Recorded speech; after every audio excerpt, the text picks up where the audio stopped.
Salam sejahtera bersama saya Sharon Raymond dalam Berita Pagi Sabah edisi Rabu 12 Ogos 2020.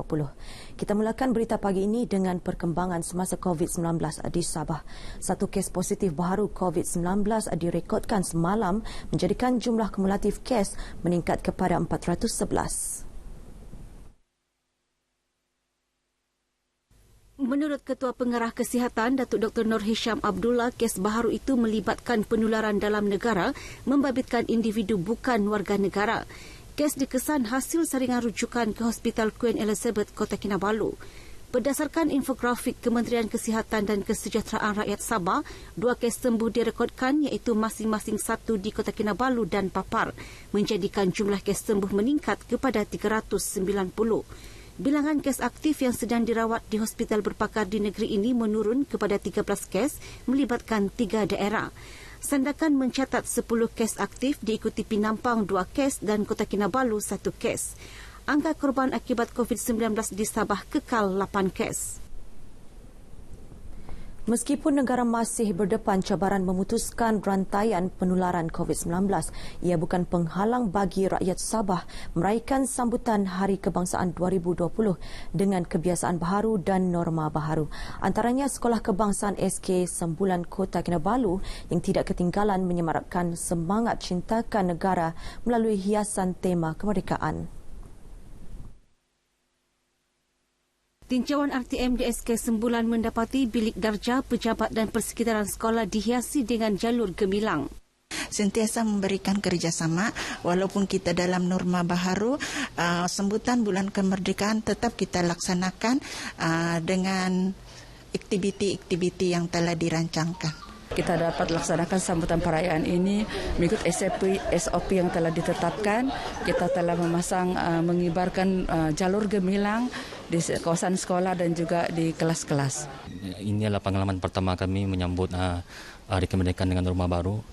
Walaupun sejujurnya tidak meriah, tapi ya kami masih menyambut Hari Kebangsaan ini di kelas. Kami banyak mengadakan pertandingan mewarna, pakaian beragam dan sebagainya lah. Menyanyi lagu negara, menyanyi lagu kemerdekaan seperti 31 Ogos, nyanyian Sudirman, dapat menerapkan nilai-nilai kemerdekaan di kalangan murid. Mewarna bendera seperti mewarna bendera. Kita still juga kongsikan kepada masyarakat sekeliling yang kita tetap menyambut kemerdekaan tapi dengan cara baru. Sambutan Hari Kebangsaan 2020 bertemakan Malaysia Prihatin. Selamat Hari Kebangsaan 2020, Malaysia Prihatin.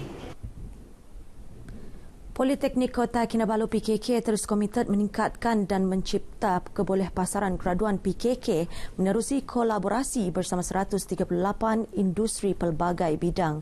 Kolaborasi itu melibatkan 5 bidang utama iaitu pelancongan dan hospitality, kejuruteraan mekanikal, kejuruteraan elektrik, kejuruteraan awam serta keusahawanan dan sukan. Pengarah PKK Teknologis Zainab Osman yakin kerjasama tersebut salah satu wadah perkongsian ilmu dan kepakaran dalam memantapkan proses pengajaran serta pembelajaran di PKK. Ia sekaligus memastikan graduan PKK menepati keperluan semasa industri dan tidak berhadapan dengan masalah mendapatkan pekerjaan sebaik tamat pengajian. Kita juga menggunakan kepakaran mereka untuk mengajar pelajar-pelajar kita. Dan selain itu juga, kita share equipment. Okay? Kadang-kadang equipment kita tidak sampai standard, tapi industri ada, kita bawa pelajar-pelajar kita ke industri. Jadi industri pun memang memberikan kerjasama yang sangat bagus. Beliau ditemui media selepas majlis menandatangani sijil jalinan kolaborasi antara PKK dan 17 industri di Kota Kinabalu. Sementara itu, pensyarah kejuruteraan elektrik dan elektronik bahagian komputer dan robotik PKK yang terlibat secara langsung dalam projek bersama NGO tersebut berkata kerjasama itu dapat mewujudkan lebih banyak peluang kepada usahawan di negeri ini. Signing ini akan membuka satu lembaran baru kepada Politeknik untuk membantu orang Sabah dari segi teknologi dan membangunkan ekonomi mereka dengan kerjasama antara 10 buah negara lagi. Kerjasama tersebut melibatkan sebuah badan bukan kerajaan dari Australia, Stem Cell Foundation, yang ditubuhkan untuk memberi pendedahan dan pendidikan tentang elektronik kepada generasi muda, khususnya yang menjalankan perniagaan. Persatuan Penderma Darah Sabah menyasarkan 50 pain darah dalam program sehari kempen Derma Darah Kiulu bersempena sambutan Bulan Kemerdekaan 2020. Bercakap kepada RTM, Presiden Persatuan Penderma Darah Sabah, Alex Sunggim, berkata program bertujuan memberi kesedaran kepada masyarakat terutama golongan muda mengenai kepentingan menderma darah dan menjadi pelapis kepada penderma darah veteran. Kita memang mengharapkan generasi muda untuk sedar untuk menderma darah sebab kebanyakan penderma darah sekarang ini pun yang veteran-veteran sudah. Jadi kita memerlukan pelapis dan salah satu yang kita akan buat adalah kita akan masuk ke kampung-kampung untuk berkempen lah, memberi kesedaran kepada orang ramai tentang pentingnya menderma darah. Jelasnya kempen tahunan itu diperluas di seluruh negeri Sabah termasuk di kawasan pedalaman dan dalam kalangan pelajar kolej maupun universiti. Darah yang berjaya dikumpul akan diagihkan kepada tabung darah Hospital Tuaran, Hospital Queen Elizabeth dan Hospital Queen Elizabeth II Kota Kinabalu. Kaktus sejenis pokok atau tumbuhan daripada keluarga Cactaceae yang berasal dari benua Amerika merupakan antara tanaman kegemaran individu yang sukakan tumbuhan primitif yang mengalami evolusi. Dipapar sebuah keluarga di Taman Sayang Jalan Melugus berkongsi hobi mengumpul kaktus yang akhirnya menjadi sumber pendapatan keluarga. Wartawan Salma Salih ada butirannya. Bermula dengan minat mengumpul pelbagai spesies kaktus, Irene Adam yang berkongsi hobi sama dengan anaknya Jackson Lee dan adiknya Adam Al-Ali tidak menyangka ia akhirnya menjadi sumber pendapatan. Sangat-sangat suka lah sebab ada juga kawan kan, tidak sendiri. Minat sama, Pak. Kalau kami pergi cari pun bunga tidak sendiri, ada 4 orang, 5 orang gitu. Keunikan ciri fizikal kaktus serta penjagaannya yang cukup mudah menggalakkan mereka mengumpul pelbagai spesies kaktus yang dibeli di pasar serta dalam talian kemudian dijual kepada pelanggan yang mempunyai minat sama. Dari keunikan juga lah sama minat dari family. Actually ini dari hobi kami sendirilah sampai kami boleh buat jadi bisnes begini. Bagi Adam pula, usaha ini memberi inspirasi untuk menambah pengetahuan mengenai spesies tumbuhan unik ini yang mempunyai peminat tersendiri.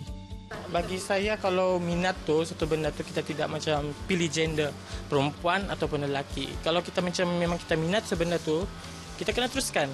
Saya tidak tahu kadang-kadang minat tu kadang-kadang boleh jadi bisnes, boleh jadi duit sendiri. Selain kaedah penyiraman yang betul, kaktus juga sensitif dengan campuran tanah yang digunakan.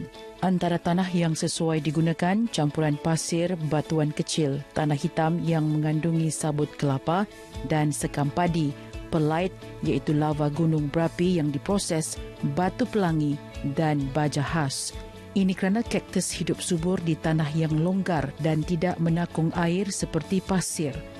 Antara tips penting yang dikongsi Irene bagi mengelak kaktus mudah mati ialah pokok baharu tidak boleh dipindahkan terus ke tapak tanaman atau ke dalam pasu.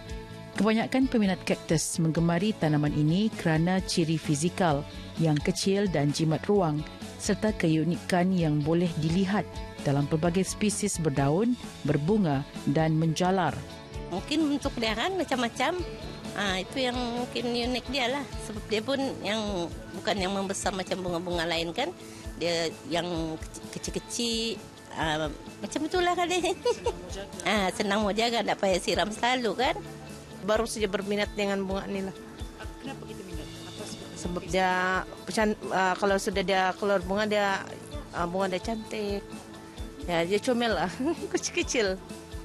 Seiring dengan tren dekorasi masa kini, kaktus dan sukulen turut berjaya menarik perhatian untuk dijadikan aksesori hiasan semula jadi bagi memperindahkan lagi sesuatu ruang.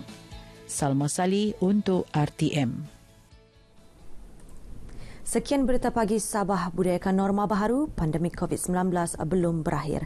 Saya Sharon Raymond, salam sejahtera.